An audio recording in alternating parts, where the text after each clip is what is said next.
సమితి పక్షాన అనుకోకుండా కలెక్టర్ దగ్గర ఆందోళన కార్యక్రమం చేయడం జరుగుతుంది. ఎందుకంటే తెలంగాణ రాష్ట్రంలో ఇప్పటి వరకు విద్యారంగ సమస్యలు పరిశీలించకుండా మిస్టర్ రాజాగా సీఎం రేవంత్ రెడ్డి వ్యవహరించడాన్ని నిరసిస్తూ ఈ రోజు ధర్నా కార్యక్రమం చేపట్టడం జరిగింది.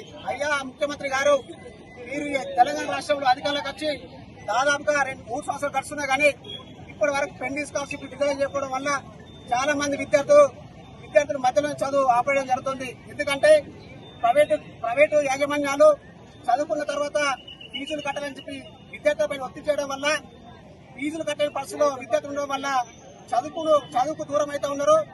ఫీజులు కట్టలేక మధ్యలో చదువు ఆపాల్సిన పరిస్థితులు తెలంగాణ రాష్ట్రంలో విద్యార్థులకు ఏర్పడ్డాయి. కాబట్టి నేను ఒకటే అడుగుతున్నా, అయ్యా ముఖ్యమంత్రి గారు, మీరు విద్యార్థుల పక్షాన ఆ రోజు ఉంటా అన్నారు, మరి ఉండండి.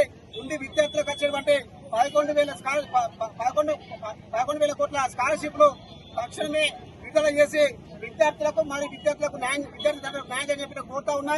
ఎందుకంటే అదేవిధంగా చాలా ప్రభుత్వ జూనియర్ కాలేజీలలో అనేకమైన సమస్యలు ఉన్నాయి. ఆ సమస్యలు పరిష్కరించండి. కొన్ని కాలేజీలు వర్షం పడితే ఉత్సా ఉన్నాయి, అక్కడ దొంగలు ఈగలు వచ్చి విద్యార్థులు కుట్టా ఉన్నాయి. సరైన ఫ్యాన్ లేవు, టేబుల్ లేవు, బల్లలు లేవు. అదేవిధంగా ప్రధానంగా బాత్రూమ్ లేక చాలా మంది విద్యార్థులు ఇబ్బంది పడుతూ ఉన్నారు. అయ్యా, ఈ తెలంగాణ రాష్ట్రంలో ఒక విద్యాశాఖ మంత్రి కేటాయించి ఆ విద్యాశాఖ ద్వారా ఈ రాష్ట్రం